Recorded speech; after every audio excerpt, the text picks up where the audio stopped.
అదే RTV app వార్తల్ని క్షణాల్లో చదివే అవకాశం ఉంటుంది. ఒక న్యూస్ పేపర్, ఒక టెలివిజన్ ఛానల్ మీ చేతుల్లో ఎప్పుడూ ఉంటాయి. 2025 టీచర్స్ ఎమ్మెల్సీకి ఇప్పటి నుంచే రంగం సిద్ధమవుతున్నట్టయితే తెలుస్తుంది. ఈ నేపథ్యంలోనే ఇప్పటికే ఏదైతే దానికి సంబంధించినటువంటి సమావేశాలు, అలాగే ఈ టీచర్స్లో ఉన్నటువంటి ఏవేవైతే అసోసియేషన్లు ఉన్నాయో అసోసియేషన్తో ఇప్పటికే మమేకమవుతూ కలుపుకొని వెళ్తున్నటువంటి పరిస్థితి కనిపిస్తుంది. గతంలో 2 సార్లు టీచర్స్ ఎమ్మెల్సీగా చేసినటువంటి గాది శ్రీనివాసులు నాయుడు గారు మనతో పాటు ఉన్నారు.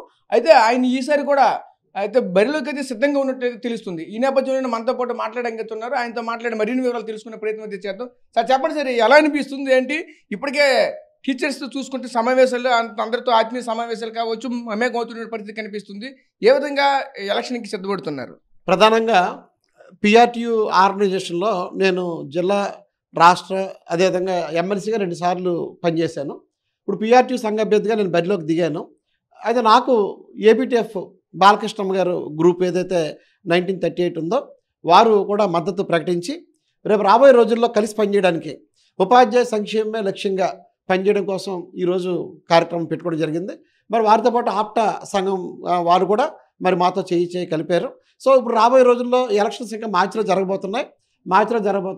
ఈ మార్చిలో జరిగే లోపు కలిసి వచ్చే సంఘాలు, అంటే మన ఐడియాలజీ నచ్చి, మన విధానం నచ్చి రేపు ఉదయం వాళ్ళతో మనం ప్రయాణం చేస్తాం నమ్మకంతో వచ్చే సంఘాలు ఎవరైతే ఉంటారో వాళ్ళందరూ కూడా మద్దతు ప్రకటిస్తారు. శ్రీకాకుళం జిల్లా వ్యాయామ ఉపాధ్యాయులు కూడా ఆల్రెడీ మద్దతు ప్రకటించారు. సో ఇంకా విజయనగరం, విశాఖపట్నం ప్రకటించాల్సి ఉంది.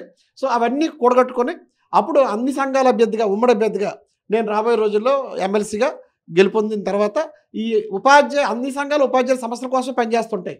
ఉపాధ్యాయుల సంక్షేమమే లక్ష్యంగా పనిచేస్తుంటాయి. ఆ లక్ష్యాన్ని నెరవేర్చడం కోసం నేను వాళ్ళలో ఒకటిగా కలిసిపోయి ఎమ్మెల్సీ అనే బ్యాషిజం లేకుండా ఉపాధ్యాయులతో ఉంటూ ఉపాధ్యాయుల సమస్యల కోసం పరిష్కరిస్తూ నేను ప్రభుత్వాలతో మధ్య వారధిగా ఉంటూ ముందుకెళ్తాను.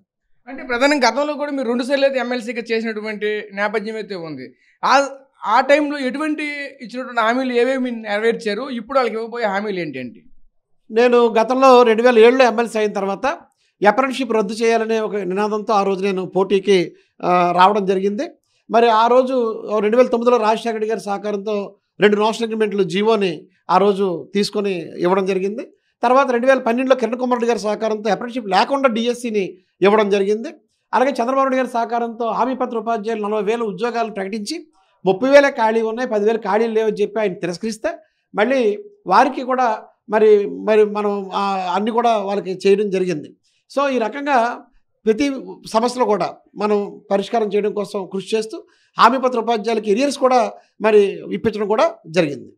అంటే ప్రధానంగా చూసుకుంటే ప్రాథమిక ఉపాధ్యాయులు ఎవరైతే ఉన్నారో వీళ్ళందరికీ కూడా వాటర్స్ అయితే లేవు, కొత్తగా వీళ్ళు వాటర్ చేర్చాలంటున్నారో వాళ్ళపైన ఎటువంటి కార్యాచరణ తీసుకుంటారు? గతంలో మీరు ఎందుకు చేయలేకపోయారు? అంటే జనరల్గా ప్రాథమిక పాఠశాల ఉపాధ్యాయులకి ఓటు ఉంది, లేకపోతే స్కూల్ అసిస్టెంట్లకి ఓట్లు లేదు అని కాదు. ఇక్కడ ప్రధానంగా ఆ రోజు శాస్త్ర మండలి 50 సంవత్సరాల క్రితం ప్రారంభం అయ్యేటప్పుడు ఆ రోజు ఉన్నటువంటి స్కూల్స్లో సెకండరీ స్కూల్స్ మాత్రమే ఉండేవి, ప్రైమరీ యూపీ స్కూల్స్ లేపడం వల్ల అప్పుడు ఏం చేశారంటే సెకండరీ స్కూళ్ళు మాత్రం చట్టంలో పేరు చేర్చారు. సంస్థనే ఆ సెకండరీ స్కూల్ ఆ పై స్థాయి అని చెప్పి చేర్చారు.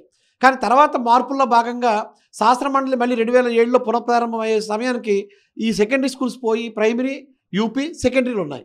అంటే 3 భాగాలుగా విడిపోయింది. దానివల్ల ఈరోజు ఆ ప్రైమరీ యూపీలో ఉన్నటువంటి ఎస్జిటి స్కూల్ అసిస్టెంట్కి ఓట్లు ఉండవు, సెకండరీ స్కూల్స్లో ఉన్నటువంటి ఎస్జిటికి స్కూల్ అసిస్టెంట్కి ఓట్లు ఉన్నాయి. కాబట్టి ఇక్కడ క్యాడర్కి ఓట్లు లేపడం కాదు, సంస్థకు ఓట్లు లేపడం. సో దాని భవిష్యత్తులో యాడ్ చేయడం కోసం నా వంతు కృషి చేస్తాను.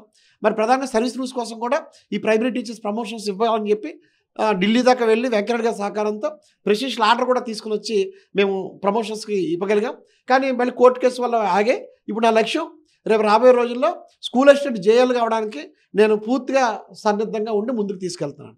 ఓకే, ఇంకోటి ప్రధానంగా చూసుకుంటే ఏదైతే ఇప్పుడు హెల్త్ కార్డులు ప్రతి టీచర్స్కి ఉన్నటువంటి హెల్త్ కార్డులు ఏవి కూడా ఓన్లీ కంటికి, పన్నుకి తప్ప మిగతా దేనికి వైద్యం పనికి రావట్లేదు అనేది టీచర్స్ ఆరోపణలు అయితే చేస్తున్నారు.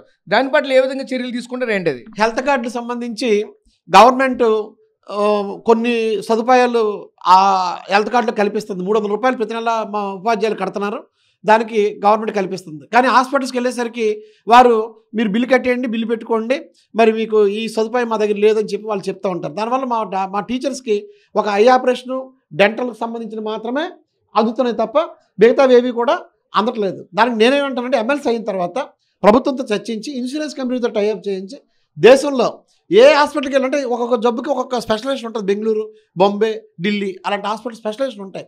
కాబట్టి ఈ కార్డు పట్టుకొని వాళ్ళు అక్కడ దేశంలో ఎక్కడికి వెళ్ళినా వైద్యం పొందేటట్టుగా బిల్లు కట్టక్కర్లేకుండా, బిల్లు పెట్టక్కర్లేకుండా వైద్యం పొందే సదుపాయం నేను తెస్తానని చెప్తున్నాను.